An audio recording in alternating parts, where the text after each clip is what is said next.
അസ്സലാമലൈക്കും കൂട്ടുകാരെ, നമുക്കൊരു ചായ ഉണ്ടാക്കാം.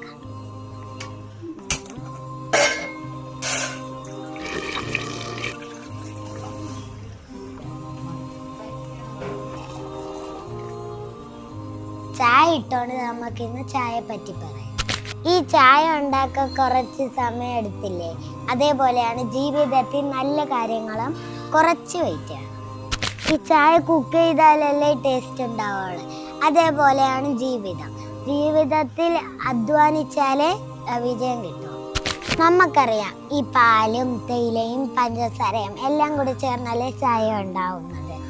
അതേപോലെയാണ് നമ്മളും എല്ലാതരം ആൾക്കാരോട് കൂടിയാലേ നമുക്കും സന്തോഷം വരും. ഈ ചായ ചൂടുള്ളപ്പോഴല്ലേ കൊള്ളാവുന്ന, അല്ലെങ്കിൽ കൊള്ളൂലല്ലോ. അതേപോലെയാണ് അവസരങ്ങൾ. അതിൻ്റെ നേരത്ത് ഉപയോഗിച്ചില്ലെങ്കിൽ അതിൻ്റെ വില പോകും. ചായയിലെ പാലും തേയിലയും പഞ്ചസാരയും എല്ലാം കൂടി ചേർന്നല്ലേ ചായ ആവുന്നത്. അതേപോലെ എല്ലാവരും കൂടെ ഒരുമിച്ച് സഹകരിച്ചാലേ വിജയം കിട്ടും. സംസാരിച്ച് ചായ കയറുന്നു. ഇനി പിന്നെ കാണാം. അസ്സലാമു അലൈക്കും വറഹ്മത്തുള്ളാഹി വബറകാതുഹു.